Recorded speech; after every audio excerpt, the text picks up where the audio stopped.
நம்ம பேரண்ட்ஸ்க்கு பிடிச்ச விஷயத்த அவங்க பசங்களாம் நம்ம பண்ணி வைக்கிறப்போ அதுலேருந்து வர திருப்திக்கு அளவே கிடையாது.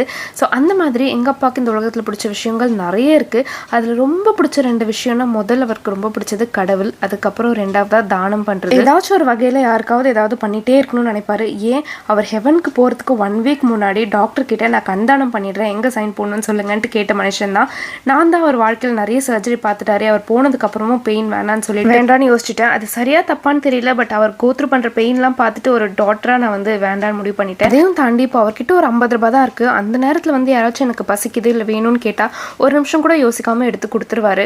பட் என்னோட பர்ஸ்பெக்டிவில், அதுவும் இந்த ஜென்ரேஷனில் பார்த்தோன்னா அப்படி இருக்கிறது ரொம்பவே கரெக்ட் கிடையாது. ஏன்னா தனக்கு மிஞ்சி தான் தானம் அப்படின்றத யோசிச்சு பண்ணியிருந்தா நிறைய இடத்துல அவர் ஏமாந்திருக்க மாட்டாரோ அப்படின்னு சொல்லிட்டு இப்போ வரைக்கும் நாங்கள் ரொம்ப ஃபீல் பண்ணிட்டு தான் இருக்கோம். அவர் எப்பயும் சொல்கிறது, நான் பண்ணுற புண்ணியம்லாம் என் பொண்ணுக்கு வந்து சேரும்னு சொல்லிட்டு. ஸோ அவரோட பிளெஸிங்ஸோட எங்களால் முடிஞ்ச ஒரு 15 பேருக்கு எங்கள் கையால் பிரியாணி செஞ்சு கொடுத்தோம். ரொம்ப ஹாப்பி.